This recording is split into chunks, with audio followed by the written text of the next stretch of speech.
ಮತ್ತೆ ಸಾಯಿ ಲೇಔಟ್ನ ಜನರಿಗೆ ಮಳೆ ಸಂಕಷ್ಟ ತಂದಿಟ್ಟಿದೆ. ರಾತ್ರಿ ಇಡೀ ಸುರಿದಂತ ಮಳೆಗೆ ಭಾರೀ ಅವಾಂತರ ಆಗಿದೆ. ಸಾಯಿ ಲೇಔಟ್ ಸಂಪೂರ್ಣ ಜಲಾವೃತವಾಗಿದೆ. ಮೊಣಕಾಲಿನ ತನಕ ನೀರು ನಿಂತಿದೆ. ಜನ ಸಿಟ್ಟಿಗೆದ್ದಿದ್ದಾರೆ. ಮತ್ತೆ ಸಾಯಿ ಲೇಔಟ್ ಸಂಪೂರ್ಣ ಜಲಾವೃತವಾಗಿದೆ. ಬೆಂಗಳೂರಿನಲ್ಲಿ ಒಂದು ಮಳೆ ಬಂದರೂ ಸಾಕು, ಸಾಯಿ ಲೇಔಟ್ ಸುದ್ದಿಯಲ್ಲಿರುತ್ತೆ. ಕಾರಣ ಅಲ್ಲಿ ಆಗೋ ಅವಾಂತರ ದೃಶ್ಯದಲ್ಲಿ ನೋಡ್ತಾ ಇದ್ದೀವಿ. ಇಷ್ಟು ದೊಡ್ಡ ಸಾಯಿ ಲೇಔಟ್ನಲ್ಲಿ ಒಂದು ಸಣ್ಣ ಮಳೆ ಬಂದರೂ ಮೊಣಕಾಲ್ ತನಕ ನೀರು ನಿಲ್ಲತ್ತೆ. ಮನೆ ಒಳಗಡೆಯೂ ನೀರು ನುಗ್ಗತ್ತೆ. ಆ ನೀರು ಇಳಿಯೋದಕ್ಕೆ ದಿನಗಟ್ಟಲೆ ಬೇಕು, ವಾರಗಟ್ಟಲೆ ಬೇಕು. ನಾವು ಬದುಕೋದು ಹೇಗೆ ಅಂತ ಜನ ಪ್ರಶ್ನೆ ಮಾಡ್ತಾರೆ. 16 ವರ್ಷಗಳಿಂದ ಇದೇ ಸಮಸ್ಯೆ ಇದ್ರೂ ಸಂಬಂಧಪಟ್ಟ ಅಧಿಕಾರಿಗಳು ಒಂದು ಸ್ವಲ್ಪ ತಲೆ ಕೆಡಿಸ್ಕೊಂಡಿಲ್ಲ. ನಮ್ಗೊಂದು ಶಾಶ್ವತ ಪರಿಹಾರ ಬೇಕು ಅಂತ ಲೇಔಟ್ನ ಜನ ಪ್ರತಿ ಬಾರಿ ಮಳೆ ಬಂದಾಗ ಕೇಳ್ತಾರೆ. 80% ಜನ ಈ ಲೇಔಟ್ನಲ್ಲಿರೋರು ಮನೆ ಖಾಲಿ ಮಾಡ್ಕೊಂಡು ಹೋಗಿದ್ದಾರೆ. ಈಗ ಅಲ್ಲಿನ ಪರಿಸ್ಥಿತಿ ಹೇಗಿದೆ ಅನ್ನೋದರ ಬಗ್ಗೆ ನಮ್ಮ ರಿಪೋರ್ಟರ್ ಮಮತಾ ಹೆಚ್ಚಿನ ಡೀಟೇಲ್ಸ್ ಅನ್ನ ಕೊಡ್ತಾರೆ. ಅಲ್ಲಿಂದಲೇ ನೇರ ಸಂಪರ್ಕದಲ್ಲಿ ಜಾಯಿನ್ ಆಗಿದ್ದಾರೆ. ಮಮತಾ, ಒಂದು ಸಣ್ಣ ಮಳೆ ಬಂದ್ರು ಅತಿ ಹೆಚ್ಚು ಸುದ್ದಿಯಲ್ಲಿರೋದು ಸಾಯಿ ಲೇಔಟ್. ಯಾಕಂದ್ರೆ ಅಲ್ಲಿನ ಪರಿಸ್ಥಿತಿ ಹಾಗಾಗಿದೆ. 10 ವರ್ಷದಿಂದ ಇದೇ ಸಮಸ್ಯೆ ಆಗ್ತಾ ಇದೆ ಅಂತ ಅಂದ್ರೂ ಸಹ ಅಧಿಕಾರಿಗಳು ತಲೆ ಕೆಡಿಸ್ಕೋತಾ ಇಲ್ಲ. ನಿನ್ನೆ ಅಂತೂ ಬೆಂಗಳೂರಿನಲ್ಲಿ ಸಿಕ್ಕಾಪಟ್ಟೆ ಮಳೆ ಸುರಿದಿದೆ. ಈ ಮಳೆಗೆ ಅಲ್ಲಾಗಿರೋ ಅವಾಂತರ ಏನು ಹೇಳ್ತಾರೆ ಅಲ್ಲಿನ ಜನ? ಶ್ವೇತಾ, ಹೌದು, ಕಳೆದ ಹಲವಾರು ದಿನಗಳಿಂದಲೂ ಕೂಡ ಸತತವಾಗಿ ಸುರಿತಾ ಇರುವಂತಹ ಮಳೆಯಲ್ಲಿ ಮುಖ್ಯವಾಗಿ ಸಾಯಿ ಲೇಔಟ್ನಲ್ಲಿ ಭಾರಿ ಸಮಸ್ಯೆ ಆಗ್ತಾ ಇರುವಂತದ್ದು. ಪ್ರತಿ ಬಾರಿ ಮಳೆ ಬಂದಾಗಲೂ ಕೂಡ ಈ ಒಂದು ಲೇಔಟ್ ಪೂರ್ತಿ ಜಲಾವೃತ ಆಗುತ್ತೆ. ಆದರೂ ಕೂಡ ಅಧಿಕಾರಿಗಳು ಯಾಕೋ ಒಂದು ನಿರ್ಲಕ್ಷ್ಯ ವಹಿಸ್ತಾ ಇದ್ದಾರೆ ಅಂತಲೇ ಹೇಳ್ಬೋದು. ಕಳೆದ ಹಲವಾರು ದಿನಗಳಿಂದಲೂ ಕೂಡ ಸುವರ್ಣ ನ್ಯೂಸ್ ಇದ್ರ ಬಗ್ಗೆ ಸುದ್ದಿ ಮಾಡ್ತಾನೆ ಇದೆ. ನಿನ್ನೆ ಕೂಡ ಸ್ಥಳಕ್ಕೆ ಬಿಬಿಎಂಪಿಯ ಆಯುಕ್ತರಾಗಿರುವಂತಹ ಮಹೇಶ್ವರ ರಾವ್ ಅವರು ಕೂಡ ಭೇಟಿ ನೀಡಿದ್ರು. ಒಂದಷ್ಟು ಸ್ಥಳ ಪರಿಶೀಲನೆಯನ್ನು ಕೂಡ ಮಾಡಿದ್ರು. ಸದ್ಯಕ್ಕೆ ನಾವಿಲ್ಲಿರುವಂತಹ ಇವತ್ತು ಅಂದ್ರೆ ನಿನ್ನೆ ರಾತ್ರಿ ಏನು ಸುರಿಯಿತು ಮಳೆ, ಆ ಮಳೆಗೆ ಯಾವ ರೀತಿ ಎಫೆಕ್ಟ್ ಆಗಿದೆ ಅನ್ನುವಂಥದ್ದನ್ನ ನೋಡಬಹುದು. ಇದು ಸಾಯಿ ಲೇಔಟ್ ನ ಸದ್ಯದ ಪರಿಸ್ಥಿತಿ ಯಾವ ರೀತಿ ಇದೆ ಅಂತಂದ್ರೆ ಇಲ್ಲಿ ಯಾರಿಗೂ ಕೂಡ ಓಡಾಡೋದಕ್ಕೆ ಸಾಧ್ಯನೇ ಇಲ್ಲ. ಇದು ರಸ್ತೆ ಅನ್ನುವಂಥದ್ದು, ಅದು ಮುಖ್ಯ ರಸ್ತೆ ಅನ್ನುವಂಥದ್ದು ಕೂಡ ಗೊತ್ತಾಗ್ತಾ ಇಲ್ಲ. ಯಾಕಂತಂದ್ರೆ ಆ ರೀತಿ ರಸ್ತೆಯಲ್ಲಿ ನೀರು ತುಂಬಿಕೊಂಡಿದೆ. ಹೊರಮಾವಿನಲ್ಲಿರುವಂತಹ ಈ ಒಂದು ಸಾಯಿ ಲೇಔಟ್ನಲ್ಲಿ ಸದ್ಯಕ್ಕೆ ಈಗ ಅಗ್ನಿಶಾಮಕ ದಳದಿಂದಲೂ ಕೂಡ ಬೋಟ್ ವ್ಯವಸ್ಥೆಯನ್ನು ಕೂಡ ಮಾಡಲಾಗಿದೆ. ಅಲ್ಲಿರುವಂತಹ ಅಂದ್ರೆ ಈ ಏರಿಯಾದಲ್ಲಿರುವಂತಹ ಎಲ್ಲಾ ಮನೆಗಳಿಗೂ ಕೂಡ ನೀರು ನುಗ್ಗಿದೆ. ಯಾರಿಗೂ ಕೂಡ ಹೊರಗಡೆ ಬರೋದಕ್ಕೆ ಆಗದೇ ಇರುವಂತಹ ಪರಿಸ್ಥಿತಿ ಎದುರಾಗಿದೆ. ಹಾಗಾಗಿ ಅವರೆಲ್ಲರನ್ನೂ ಕೂಡ ರೆಸ್ಕ್ಯೂ ಮಾಡುವಂತಹ ಕೆಲಸವನ್ನು ಈಗಾಗಲೇ ಅಗ್ನಿಶಾಮಕ ದಳದಿಂದ ಮಾಡ್ತಾ ಇದ್ದಾರೆ. ಸದ್ಯಕ್ಕೆ 3 ಬಾರಿ ಈಗಾಗಲೇ 2 ರಿಂದ 3 ಬಾರಿ ಅಲ್ಲಿರುವಂತಹ ಜನರು ನಿವಾಸಿಗಳು ಮನೆ ಒಳಗಡೆ ಏನಿದ್ರು ಅವರೆಲ್ಲರನ್ನೂ ಕೂಡ ರೆಸ್ಕ್ಯೂ ಮಾಡಿ ಈಗಾಗಲೇ ಹೊರಗಡೆ ಕರ್ಕೊಂಡು ಬರ್ತಾನೆ ಇದ್ದಾರೆ. 3 ಬಾರಿ ಕರ್ಕೊಂಡು ಬಂದಿದ್ದಾರೆ. ಕರ್ಕೊಂಡ್ಬಂದು ಯಾರ್ಯಾರು ಮನೆ ಒಳಗಡೆ ಸೇರ್ಕೊಂಡಿದ್ರು, ಮಕ್ಕಳಿರ್ಬೋದು ಅಥವಾ ದೊಡ್ಡವರು ಇರ್ಬೋದು, ಎಲ್ಲರನ್ನೂ ಕೂಡ ಸದ್ಯಕ್ಕೆ ಈಗ ಕರ್ಕೊಂಡು ಬಂದು ಈಗ ಏನು ಅಂದ್ರೆ ಸ್ಥಳೀಯ ಎಲ್ಲಿ ಜಾಗ ಇದೆ ಅಲ್ಲಿ ಅವ್ರನ್ನ ಬಿಡ್ಲಾಗ್ತಾ ಇದೆ. ಇನ್ನು ಸುಮಾರು ಜನ ಇನ್ನೂ ಕೂಡ ಮನೆ ಒಳಗಡೆ ಸಿಲ್ಕೊಂಡಿದ್ದಾರೆ. ಅಂದ್ರೆ ಅವ್ರಿಗೆ ಈಚೆ ಬರೋದಕ್ಕೂ ಕೂಡ ಆಗ್ತಾ ಇಲ್ಲ. ಮತ್ತೆ ಮನೆ ಒಳಗಡೆ ಒಂದಷ್ಟು ವಸ್ತುಗಳು ಎಲ್ಲವೂ ಕೂಡ ಚಲಾಪಿಲಿ ಆಗಿರುವಂತದ್ದು, ಅಲ್ಲಿ ನಿಲ್ಲೋದಕ್ಕೂ ಕೂಡ ಸಾಧ್ಯ ಇಲ್ಲ. ಈಗ ಏನು ರೆಸ್ಕ್ಯೂ ಕಾರ್ಯಾಚರಣೆ ಏನು ಆಗ್ತಾ ಇದೆ ಇವ್ರಿಗೂ ಅಷ್ಟೇನೆ, ಎಲ್ಲೂ ಕೂಡ ಇದಕ್ಕಿಂತ ಏನು ಅಲ್ಲಿವರೆಗೂ ಹೋಗಿದ್ದಾರೆ ಅಲ್ಲಿಗಿಂತ ಆಚೆ ಹೋಗೋದಕ್ಕೆ ಆಗೋದಕ್ಕಂತಾರೆ ಪೂರ್ತಿ ಮಂಡಿವರೆಗೂ ಕೂಡ ನೀರು ತುಂಬಿಕೊಂಡಿದೆ. ಹಾಗಾಗಿ ಅಲ್ಲಿ ಅಂದ್ರೆ ಈ ಏರಿಯಾದಲ್ಲಿ ಸುಮಾರು ಮನೆಗಳಲ್ಲಿ ಅಂದ್ರೆ ತಗ್ಗು ಪ್ರದೇಶದಲ್ಲಿ ಮನೆಗಳಿದಾವೆ. ಆ ಮನೆಗಳಲ್ಲಿ ಏಜಾದವರಿದ್ದಾರೆ, ಮಕ್ಕಳಿದ್ದಾರೆ, ಎಲ್ಲರಿಗೂ ಕೂಡ ಅವ್ರಿಗೂ ಕೂಡ ಹೊರಗಡೆ ಬರೋದಕ್ಕೆ ಆಗದೆ ಇರುವಂತಹ ಪರಿಸ್ಥಿತಿ. ಹಾಗಾಗಿ ಅವರೆಲ್ಲರನ್ನೂ ಕೂಡ ರೆಸ್ಕ್ಯೂ ಮಾಡೋದ್ರೆ ಬೋಟ್ ಮೂಲಕ ಈ ಕಡೆ ಎಲ್ಲೆಲ್ಲಿ ನೀರು ತುಂಬಿಕೊಂಡಿದೆ ಅಲ್ಲಿಂದ ಈ ಭಾಗಕ್ಕೆ ಅಂದ್ರೆ ರಸ್ತೆಯ ನೀರು ಖಾಲಿ ಆಗಿರುವಂತಹ ಜಾಗಕ್ಕೆ ಕರೆತರುವಂತಹ ಎಲ್ಲ ಪ್ರಯತ್ನವನ್ನು ಕೂಡ ಮಾಡ್ತಾ ಇದ್ದಾರೆ. ಸದ್ಯಕ್ಕೆ ಬೆಳಗ್ಗೆಯಿಂದಲೂ ಕೂಡ ಇದೇ ಕಾರ್ಯಾಚರಣೆಯಲ್ಲಿ ತೊಡಗಿರುವಂತದ್ದು.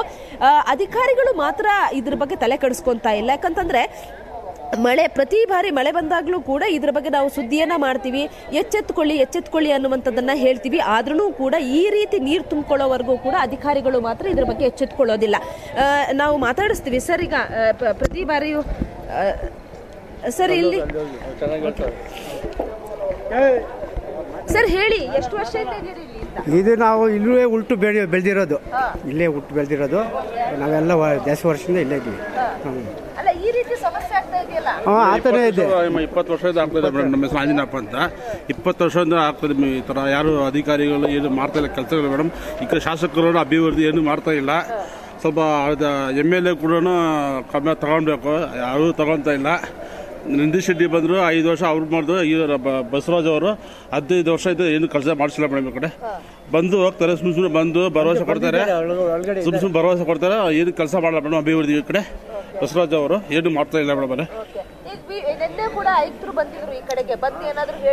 ಮೇಡಮ್ ಏನಿಲ್ಲ ಮೇಡಮ್, ಸುಮ್ಮನೆ ಬರ್ತಾರೆ ಸುಮ್ಮನೆ ಹೋಗ್ತಾರೆ ಮೇಡಮ್. ಅವ್ರನ್ನ ಈ ಕಡೆ ಏನು ಅಧಿಕಾರ ಯಾರು ಬರೋದಿಲ್ಲ, ಏನು ಮಾಡ್ತಾ ಇಲ್ಲ.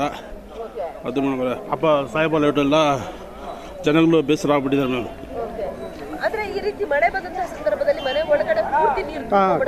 ಹೌದು ಮೇಡಮ್, ಹೌದು ಮೇಡಮ್, ಹಾಕೋದೆ ಮೇಡಮ್. ಇದುವರೆಗೂ ನಮ್ಗೇನು 15 ವರ್ಷ ಆಗ್ತಾ ಇದೆ. ಈ ಕಡೆ ಯಾವಾಗ್ಲೂ ನೀರು ಬರ್ತಾನೆ ಇರ್ಲಿಲ್ಲ. ಇವಾಗ ಈ ಕಡೆ ತುಂಬಿದೆ, ಎಲ್ಲ ಮನೆ ಕಡೆನೂ ನೀರೆಲ್ಲ ತುಂಬಿದೆ. ಇದುವರೆಗೂ ಯಾವ್ದು ಈ ತರ ಆಗ್ತಾ ಇದು ಏನಂದ್ರೆ ಪರಿಷ್ಕಾರ ನೀವು ನೋಡ್ಬೇಕು, ಪರಿಷ್ಕಾರ ಇಲ್ಲಿ ನೋಡ್ಬೇಕು. ಯಾರು ಇದ್ದಾರೆ ಅಲ್ಲಿ ಅವ್ರನ್ನ ಕರ್ಕೊಂಡ್ ಬಂದು ತೋರಿಸ್ಬೇಕು ಇಲ್ಲಿಗೆ.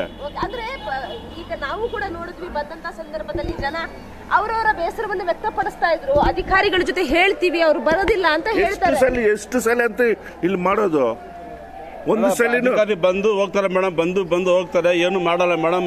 ಹೋದ ವರ್ಷ ಶಾಸಕರೆಲ್ಲ ಬಂದಿದ್ರು, ಸುಮ್ಮನೆ ಶಾಸಕರು ಬಂದ್ಬಿಟ್ಟು ಸುಮ್ಮನೆ ಬಂದ್ರು. ಅಭಿವೃದ್ಧಿ ಏನು ಬಗ್ಗೆ ಮಾತಾಡೋದಿಲ್ಲ ಮೇಡಮ್ ಅವರೇ, ಸುಮ್ಮನೆ ಬರ್ತಾರೆ, ಸುಮ್ಮನೆ ಹೋಗ್ತಾರೆ. ಅಭಿವೃದ್ಧಿ MLA ಅವರು ಟ್ರ್ಯಾಕ್ಟರಲ್ಲೂ ಕೂಡ ಜನರನ್ನ ಕರ್ಕೊಂಡು ಬರುವಂತಹ ಕೆಲಸ ಮಾಡ್ತಾ ಇದ್ದಾರೆ. ಅಂದ್ರೆ ಆ ರೀತಿ ನೀರು ತುಂಬಿಕೊಂಡ್ಬಿಟ್ಟಿದೆ ಅಲ್ಲಿ ಪೂರ್ತಿ ಮನೆಗಳಿಗೆ ನೀರು ತುಂಬಿಕೊಂಡಿರುವಂಥದ್ದು. ಹಾಗಾಗಿ ಸದ್ಯಕ್ಕೆ ಟ್ರ್ಯಾಕ್ಟರಲ್ಲಿ ಇರಬಹುದು, ಅದೇ ರೀತಿ ಅಗ್ನಿಶಾಮಕ ದಳದಿಂದ ಇರಬಹುದು, ರೆಸ್ಕ್ಯೂ ಮಾಡುವಂತಹ ಕೆಲಸ ಈಗ ಸದ್ಯಕ್ಕೆ ನಡೀತಾ ಇದೆ. ಈ ಬಾರಿ ರಾತ್ರಿ ನಾವು ನೋಡಿದ್ವಿ ಯಾವ ರೀತಿ ಎಡೆಬಿಡದೆ ಸುರಿಯಿತು ಮಳೆ ಅನ್ನುವಂಥದ್ದನ್ನ. ಹಾಗಾಗಿ ಚಿಕ್ಕ ಚಿಕ್ಕ ಮಕ್ಕಳನ್ನು ಕೂಡ ನಾವು ನೋಡ್ತಾ ಇದೀವಿ.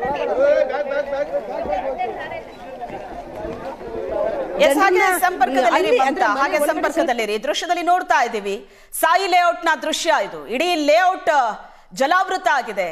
ಅಲ್ಲಿಂದ ಜನರನ್ನ ಹೊರಗಡೆ ತರಬೇಕು ಅಂತ ಅಂದ್ರೆ ಟ್ರ್ಯಾಕ್ಟರೇ ಬೇಕು. ಎಂತ ಐಷಾರಾಮಿ ಕಾರ್ ಇದ್ರೂ ಈ ನೀರಿನಲ್ಲಿ ದಾಟೋದಕ್ಕೆ ಸಾಧ್ಯ ಇಲ್ಲ. ಇದು ಪ್ರತಿ ಬಾರಿ ಮಳೆ ಬಂದಾಗ್ಲೂ ಕೂಡ ಬೆಂಗಳೂರಿನ ಸಾಯಿ ಲೇಔಟ್ ನ ಚಿತ್ರಣ ಆಗಿರುತ್ತೆ. ಟ್ರ್ಯಾಕ್ಟರ್ ಬೇಕೇ ಬೇಕು ಅಲ್ಲಿ. ಈಗಲೂ ಕೂಡ ಟ್ರ್ಯಾಕ್ಟರ್ ನಲ್ಲಿ ಜನ ಲೇಔಟ್ ನಿಂದ ಹೊರಗಡೆ ಬರ್ತಾ ಇದ್ದಾರೆ. ಮಮತಾ, ಅಲ್ಲಿರೋ ಜನರನ್ನ ಮಾತಾಡಿಸಬಹುದಾ? ಟ್ರ್ಯಾಕ್ಟರ್ ಅಲ್ಲಿ ಇಳಿತಿದಾರಲ್ಲ ಈಗ. ಓಕೆ ಸರ್, ಎಲ್ಲಿದ್ರಿ ನೀವು? ಮೇಡಮ್, ನಮ್ಮದು ಈ area X corporate Radhamma Venkateshwara husband. ನಾವು ರಾತ್ರಿ 3 ಗಂಟೆಯಿಂದ ಮಳೆ ಸುರಿತಾ ಇದೆ. ಬೆಳಗ್ಗೆ ನನಗೆ 4 ಗಂಟೆಯಿಂದ ಫೋನ್ಗಳು ಬಂದು 5 ಗಂಟೆಯಿಂದ ಇಡೀ ಲೇಔಟಲ್ಲಿ ಸುತ್ತಾಡಿ ಟ್ರ್ಯಾಕ್ಟರ್ಗಳ ಮುಖಾಂತರ ಹಾಗೂ ಪ್ರತಿಯೊಬ್ಬರನ್ನ ಕರ್ಕೊಂಡ್ಬಂದು ಎಲ್ಲ ಹೊರಗಡೆ ಬಿಡ್ತಾ ಇದ್ದೀವಿ. ಇಲ್ಲಿ ವ್ಯವಸ್ಥೆ ಏನಂತ ಹೇಳಿದ್ರೆ, ಇಲ್ಲಿ ಸರಿಯಾಗಿ 8 ವರ್ಷಗಳಿಂದ ರಾಜಕಾಲುವೆ ಮಾಡಿದ್ದೀವಿ. ಆ ಟೈಮಲ್ಲಿ ಆ ರಾಜಕಾಲುವೆ ಬದಲು ವೆಂಟ್ ಒಂದು ಮಾಡಬೇಕಾಯ್ತು, ರೈಲ್ವೇದು. ಆ ವೆಂಟಿಗೆ ಆಲ್ರೆಡಿ 24 ಕೋಟಿ ಬಿಡುಗಡೆ ಆಗಿದೆ. ಅದರ 14 ಕೋಟಿ ಬಿಡುಗಡೆ ಆಗಿದೆ, ಕೆಲಸ ಪ್ರಾರಂಭ ಆಗಿಲ್ಲ. ಆ ವ್ಯವಸ್ಥೆಯಿಂದ ಇವತ್ತು ಇಡೀ ಲೇಔಟು, ಈ ಗದ್ದಳ್ಳಿ ಈ ಭಾಗ ಎಲ್ಲಾನು ಆವರಿಸ್ಕೊಂಡ್ಬಿಟ್ಟಿದೆ. ಈ ಮಹಾಮಳೆ ಬಂದರೆ ಯಾವಾಗೂ ಇಲ್ಲಿ ಸಮಸ್ಯೆನೆ. ಇದು ಕೇಂದ್ರ ಸರ್ಕಾರಕ್ಕೂ ವಿಚಾರ ಬೆಳೆಸಿದೀವಿ. ಇವಾಗ ಕೆಲಸ ನಡೀಲಿಲ್ಲ, ಕೆಲಸ ಆಗಿಲ್ಲ, ಆದ್ರೆ ಇದು ನೇರವಾಗಿ ಪರಿಣಾಮ ಯಾರ ಮೇಲೆ ಹೇಳಿ? ಇಲ್ಲಿರುವಂತಹ ಯಾವುದೋ ಒಂದು ಬಡ ಜನರ ಮೇಲೆ. ಜನಪ್ರತಿನಿಧಿಗಳು ಮಾಡಬೇಕಾಗಿರೋ ಕರ್ತವ್ಯ ಇದು.